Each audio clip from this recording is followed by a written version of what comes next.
আমরা এখন পড়ব ওযুতে কয় ফরজ। যদি কেউ ওযুর ফরজগুলো আদায় না করে তার ওযু হবে?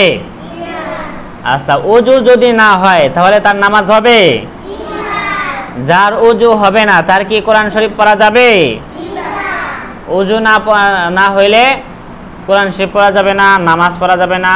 ফরজ এই জিনিসগুলো আল্লাহ তাআলার যে ফরজ জিনিস এগুলো কি আমরা আদায় করতে পারবো না, ঠিক আছে?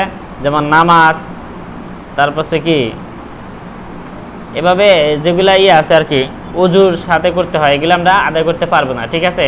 কোরআন শরীফ তেলাওয়াত এগুলো আমরা ওযুবিহীন আদায় করতে পারবো না, ঠিক আছে? এই জন্য ওযু করা অত্যন্ত প্রয়োজন।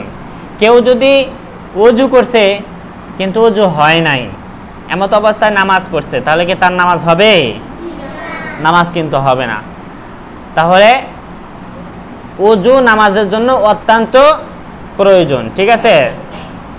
এই জন্য আমরা ওযুর ফরজগুলো শিখে রাখবো এবং ওযুর ফরজগুলো কিভাবে সুন্দর করে আদায় করব। দেখেন, ওযুতে কয় ফরজ, ঠিক আছে? এটা সুন্দর করে শিখবো। এবং গোসলে কয় ফরজ, গোসলের ফরজ যদি না জানে তার গোসল আদায় হবে? হবে না, তাহলে শরীর নাপাকি থাকবে, ঠিক আছে?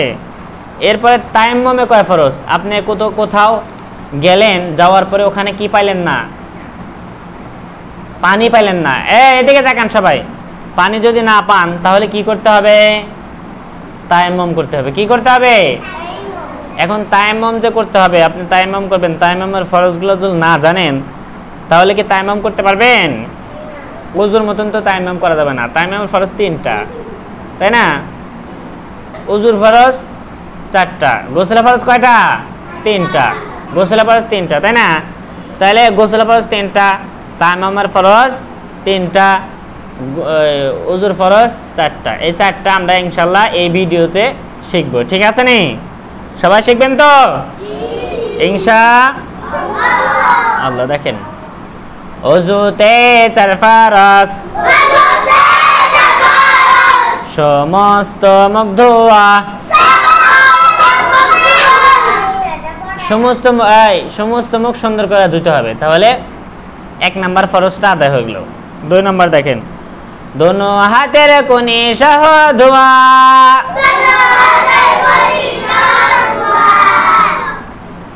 দুই হাতের কোণে সহ সুন্দর করে ধুতে হবে। তাহলে গোসলের 2 নাম্বার ফরজ, ওযুর 2 নাম্বার ফরজটা আদায় হয়ে গেল, তাই না? মাথা মাসেহ করা,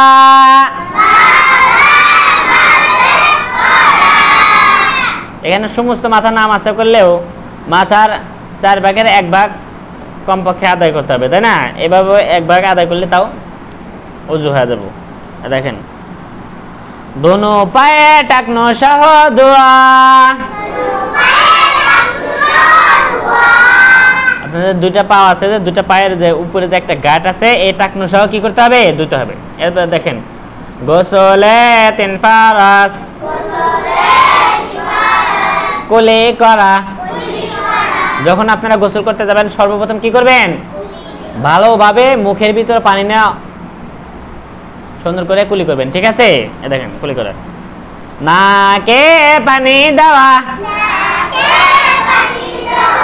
গোসলের 2 নাম্বার ফরজ কি? নাকের ভিতরে পানি দেওয়া, নাকের ভিতরে একদম ভিতরে পানি দেওয়া, ঠিক আছে? নাকের ভিতরে একটা নরম অংশ আছে, এই নরম অংশের ভিতরে কি করা? পানি দেওয়া। এই যদি না দেয় তাহলে গোসল ফরজ আদায় কি হবে না, আর ফরজ আদায় না হলে গোসলই হবে না, ঠিক আছে? দেখেন, তারপরে সমস্ত শরীর ধৌত করা, এবং সমস্ত শরীর ভালোভাবে ধৌত করতে হবে। কোথাও 1 চুল পরিমাণ যদি শুকনা থাকে তাহলে কি হবে না? গোসল আদায় হবে না। গোসল আদায় না হলে আপনার শরীর নাপাক, তাই না? আপনার শরীর যদি নাপাক হয় তাহলে সে গোসলের ফরজ, আর গোসল ফরজ হলে এই গোসলের এই 3টা ফরজ আদায় করতে হবে, ঠিক আছে নি?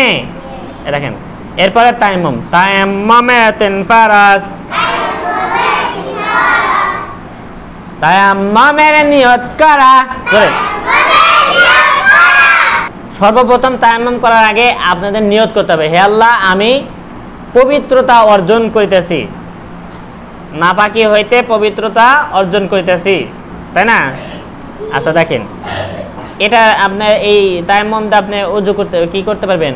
নামাজ পড়তে পারবেন, কোরআন শরীফ তেলাওয়াত করতে পারবেন পানি ছাড়াই। দেখেন, সমস্ত মুখ একবার মাসহ করা,